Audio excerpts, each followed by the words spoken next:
मित्रांनो, मधल्या काळात तुम्ही एक न्यूज ऐकली असेल. आरबीआयनं 100 टन सोनं इंग्लंडमधून भारतामध्ये आणलं.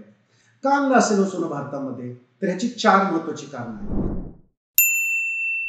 त्यातलं पहिलं कारण, आज भारताकडे 825 टन सोनं आहे आणि यातलं बरंचसं सोनं ना आज बँक ऑफ इंग्लंडमध्ये आहे.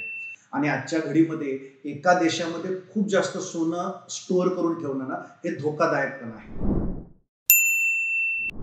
दुसरं कारण, हे सोनं ठेवून घेण्यासाठी ना इंग्लंड भरमसाठ स्टोरेज फीस चार्ज करतं.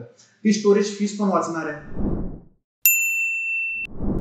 तिसरं कारण, आज ग्लोबल टेन्शन खूप वाढलेली आहेत. इस्रायल इराणचं युद्ध चालू आहे, तिकडे रशिया युक्रेनचं युद्ध चालू आहे. ग्लोबल टेन्शन मध्ये आज दुसऱ्या देशामध्ये खूप जास्त सोनं ठेवणं आज आपल्याला परवडणार नाहीये.